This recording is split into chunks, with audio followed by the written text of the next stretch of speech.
Rồi các cháu lại đã chưa lại bà nồi bà ngồi bà cố vào trong lại 4 lại ha. Ngồi đi. Cháu ngồi luôn đi, cho đến làm nó luôn. Okay, let's go come inside and let's sit around grandma for a couple minutes.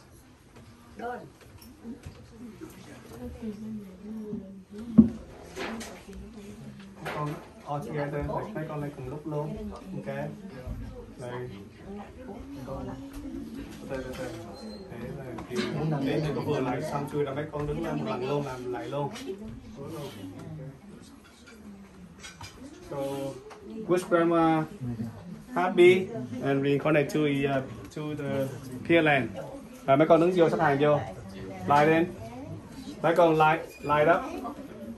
Straight up. Yeah. Rồi mấy con sắp hàng 3 hàng vậy đó. 3 4 line space out so that you can come bow down. Thấy chưa mấy con chị đi ra ngồi cho mấy cháu lại đi chị. Chị đứng ra ngồi đi. Rồi mấy con space up nha.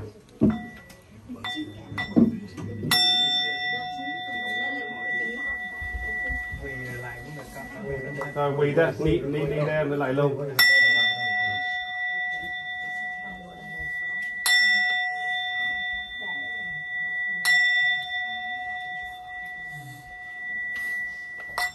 Rồi, bây giờ mấy con ngồi surround the circle and Uncle Mẫn will have some mấy con ngồi xuống luôn ha.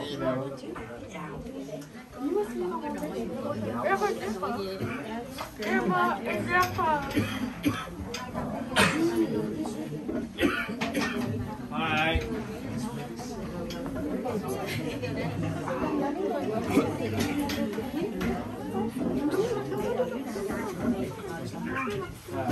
Ok. Trước hết là cảm ơn Nhung, chú ba và chị Nhung, cũng như là chị em đã các cháu luôn đã cố gắng sắp xếp về đông đủ ngày hôm nay. Thank you all for being here tonight and say farewell to grandma and also to this house. We will return to the house in a couple of days. Before we end the session and enjoy our dinner, Uncle Man will have a few words and we'll have some share some. Right now, some of them are not been here. Là chị là Bird, Lillian, Catherine and Ryan, đúng không?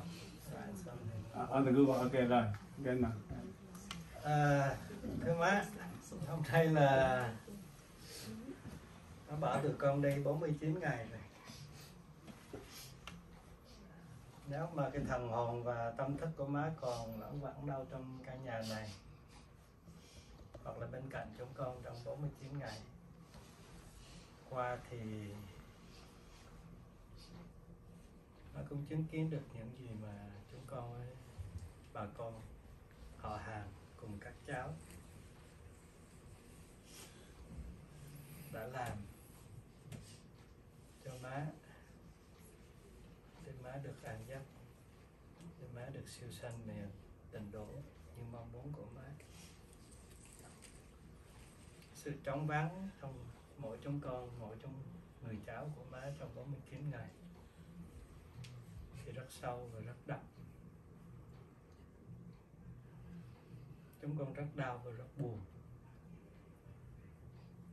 Nhưng mà biết rằng và con tin rằng má cũng được tái sanh một cái cõi nào đẹp hơn, vui vẻ hơn, an lành hơn và cái cánh ta bà này. Mà cũng cái vì ý nghĩ đó mà giúp chúng con trong 49 ngày qua cũng như trong thời gian tới đây để được an nhiên và nhẹ nhàng. Má cũng từng nói là má chỉ muốn đi về với Đức Phật mà thôi sau khi mãn phần ở cõi ta bà này. Chúng con đã trong thời gian qua nỗ lực. Kiên, Út, Thanh Cường ở đây, Phương rồi nữa, Minh rồi nữa cũng hàng ngày ghé lại căn thương này để tụng kinh cho má. Con ở trên đó cũng mỗi tuần cùng vợ với mấy cháu với bạn bè cũng cầu siêu cho má. Và không biết bao nhiêu thầy tăng ni đã gia hộ hỗ trì cho má, thì chúng con tin là má đã về nơi lạc cảnh. Cũng không lâu trong căn nhà này má ôm cá nhân con rồi má nói má thương, và má nói là má sẽ chết, sau này chết sẽ về phù hộ cho con. Và con tin rằng má cũng nói cái lời đó cho tất cả những anh chị em trong nhà. Nay anh Liến, Minh bị thân bệnh, Tự thì bị tâm bệnh. Con thì đứa nào má cũng thương hết. Và con nghĩ rằng cái lời hứa, lời nói của má về phù hộ cho các con, các cháu, nếu có đủ duyên, con tin rằng má sẽ phù hộ cho anh chị em và các cháu trong những ngày sắp tới. Những gì mà má muốn làm đối với Việt Nam, chúng con đã cố gắng và cũng sẽ tiếp tục cố gắng làm thay cho má, lo cho ông bà. Má cứ yên tâm. Và cá nhân con đây con tin rằng với cái đức hạnh, với những gì má làm trong cuộc đời của má 84 năm, má đã thăng hoa lên một cõi giới nào đó tốt đẹp rồi. Con chỉ biết làm sao cố gắng cá nhân con học hỏi và trì những cái gì mà má đã làm, đặc biệt là cái hạnh bao dung, hạnh tha thứ có trong thâm tâm của má. Hôm nay con cháu tôi tụ lại đây, con nói tiếng Việt thì mấy cháu nó không hiểu cho nên con nói tiếng Mỹ. So today, just like I texted you all, it's the 49th day that Grandma passed away. How many of you read the story of Grandma that I text out? Anybody? No? I got halfway through it. Pretty long? Yeah. Okay. I read it. You read it? Yeah. Thoughts? It was beautifully written. Thoughts about Grandma and based on what the story said?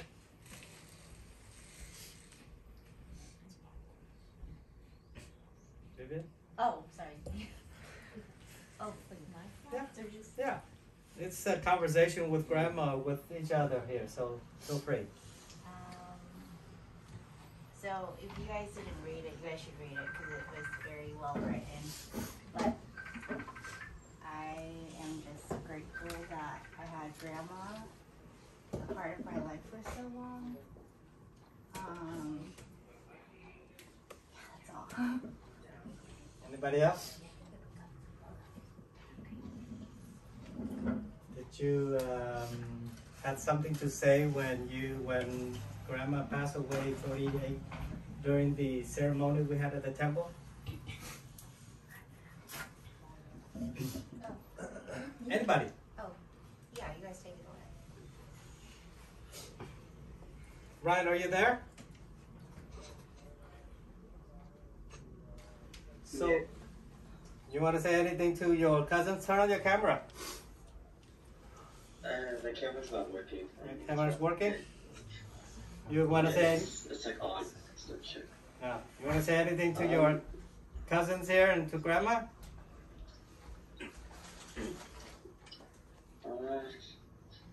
Well, those like past 7 weeks, I had things to say, but I think in the past 7 weeks I've just been able to be grateful for all the moments I had with her. So I want to say that I've come to peace with what happened, and I'm just like accepting it, and I'm able to be at peace, I guess. Sorry, I don't have much to say. It's just, I think I've been able to have a good relationship with her in the past, and I appreciate that and all that she was. Okay. Kevin, you have anything to say? I'm just glad that I was able to spend some of her last moments with her and my siblings together, and I was able to hold her hand right here and just hear that she said she was happy and she was okay. Also, since her passing, it's just got me thinking a lot about like time and life and death, and life will always move on no matter what. So it's just got me thinking a lot about my life, just putting a lot of things in perspective and how big and how little some things are. That's it. She's just. I want to pick up on that point, Kevin. We tend to take things for granted when things are around us, and we tend to take people, including our loved ones, for granted when they are around us. And you know what taking granted means. But when they're gone, when they're no longer by your side or with you, that sense of loss is real and deep. As I stated in our conversation with Grandma in Vietnamese, I can only wish that myself and my other 8 siblings have more time, or traded the time that we didn't spend with Grandma. We would do anything to trade that time so we can be with her. But like they said, it's too late now. So that should be a lesson, and you have gotten the lesson, Kevin, based on what you just said, that don't take the loved ones around you for granted. Cherish the moment. Appreciate their presence, their companionship in your life. Particularly your parents. Grandma obviously is our parent, and that's the loss, that's the feeling that we've had over the past 49 days. You all, 25 of you, should take that as a lesson. As some of you might have read in the story I sent you, she had endured, in 50 or 60 years, she had endured much to create, to preserve, and to propel, and also to protect this family of 9 children and their spouses, this family, 25 grandchildren and 2 great-grandchildren. Her compassion and her love are unfathomable. One of the characteristics that she embodied was the act of forgiveness. Despite how we have made her unhappy today, tomorrow she will forgive us. And that was a constant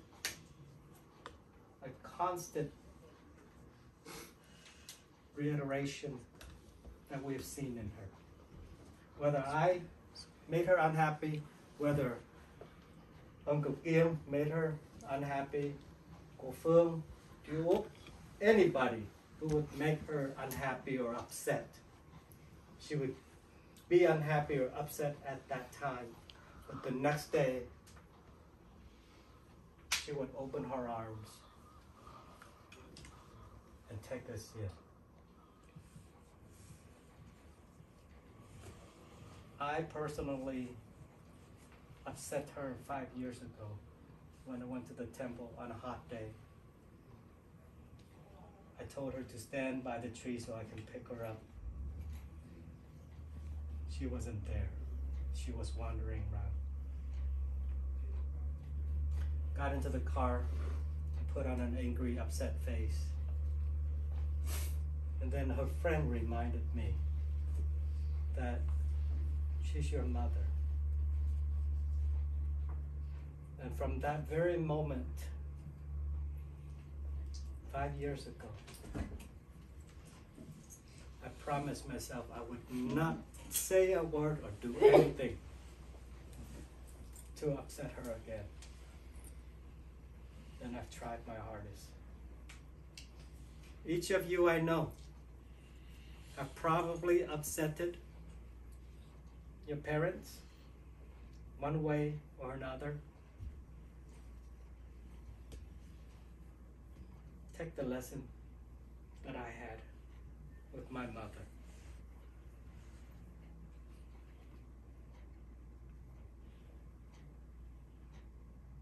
Be kinder, be gentler with your siblings, with your cousins, and most importantly, with your parents. You may disagree, you may not like what they do,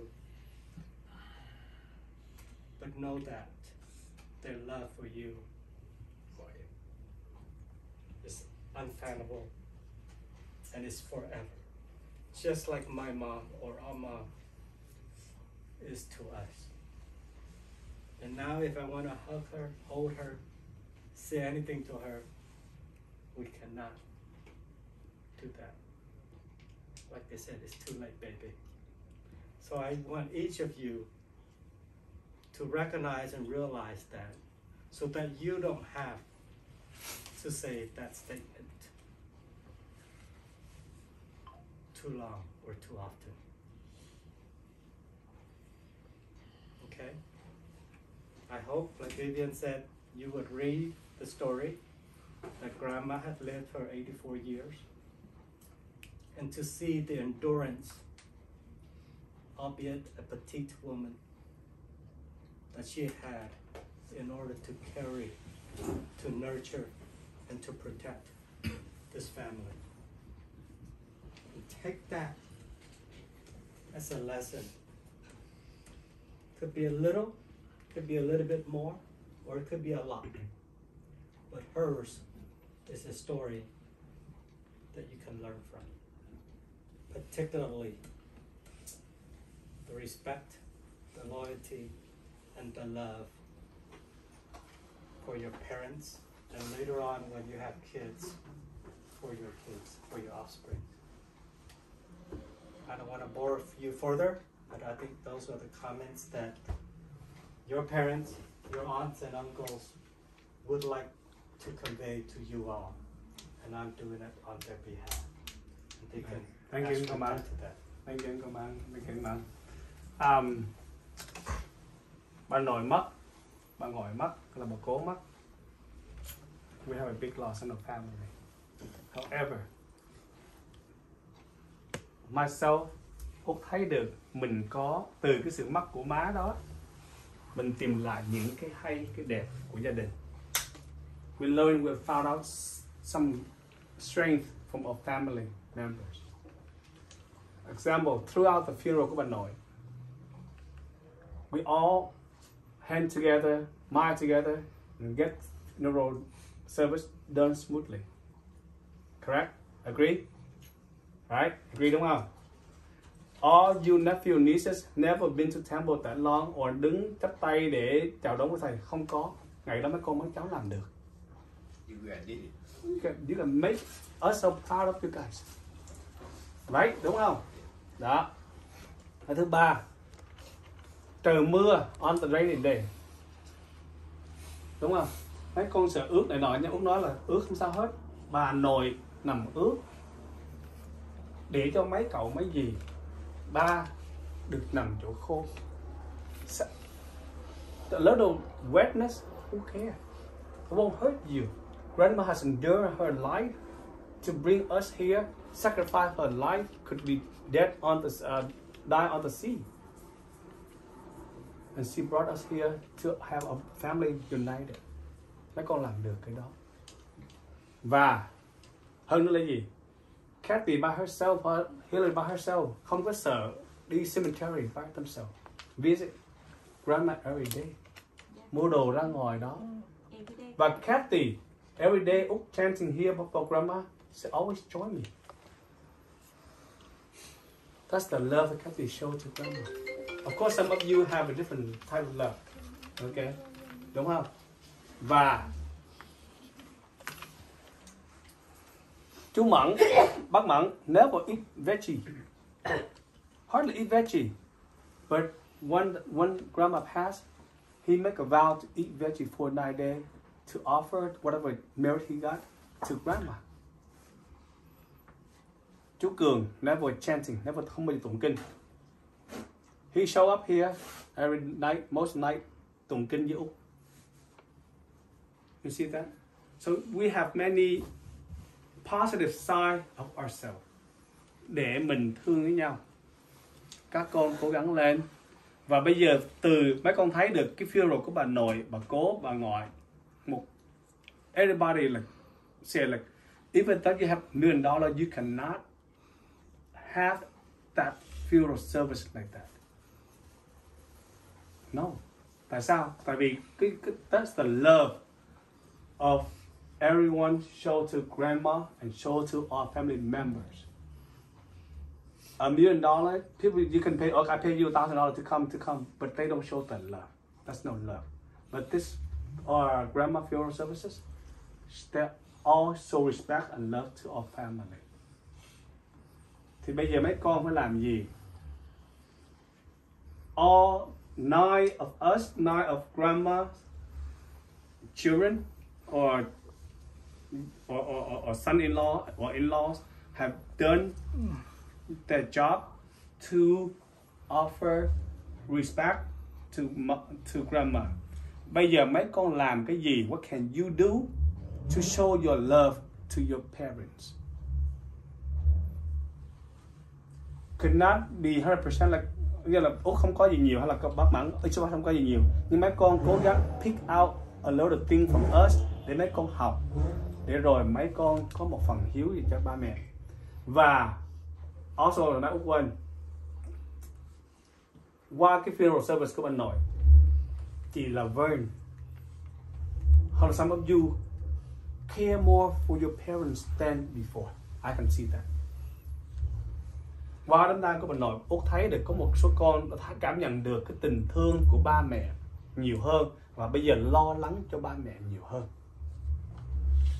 Thì nếu mấy con lo lắng á, không cần gì, nhưng là bây giờ này, tại sao Úc là bác Kiên, bác Mẫn nhiều lúc really sad, we never receive, we no more, not anymore, no longer receive a phone call in the morning from grandma say, con muốn ăn cơm không, má nấu. No more of that. So each day we drive to work, mom, grandma always call, con cơm không, để má nấu, gọi bác Kiên cũng vậy. Or that day we don't call her, she's afraid that we might be something, she call her, con có bị gì hay không. Thì mấy con cố gắng, mấy con lớn, mấy con có gia đình, mấy con ở xa, làm ơn, please call your dad or mom daily, see how they doing. That's all I ask. Úc không biết tại sao Tâm Nhiên mỗi ngày sau đám tang xong á, mỗi lần Úc về đó là ôm Úc, ôm con Úc, hug, just like that, nothing wrong, you know, hug or miss something. Mấy con nhìn lại đi, ba mẹ của mấy con chở con đi học, lo con ăn uống, mấy con muốn activity, ba mẹ vẫn chở con đi, right? There are a lot of cars parked at the school waiting for the children to come out. Luckily, grandma is not in the nursing home asking how many cars parked at nursing home waiting for their parents. No.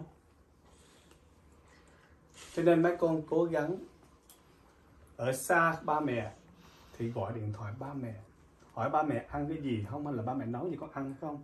Ba mẹ chỉ cần cái đó thôi là ba mẹ mừng. Giống như bà nội chỉ mong mấy cậu út là tất cả về ăn cơm, bà nội ra nấu để ăn. Nghe mấy con. Ok. Cảm ơn mấy con nhiều lắm. Nói đi thì cũng phải nói lại. Thật sự ra mình cha mẹ, we are other parents, we also feel like, you know, we lucky to have you guys as the kids. We have to go back again.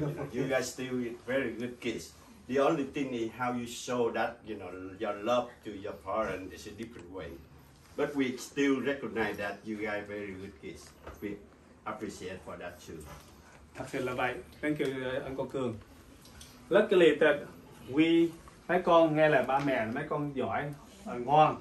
That's all we're asking. You Yes, guys we are happy beautiful, that, wonderful. you know. That 25, 27 of you are fantastic. Thank you all. Okay, you guys hungry yet? Rồi bây giờ Bây giờ mình ăn rồi, mình socialize, mình talk as a family, okay? Thank you tụi con. Rồi.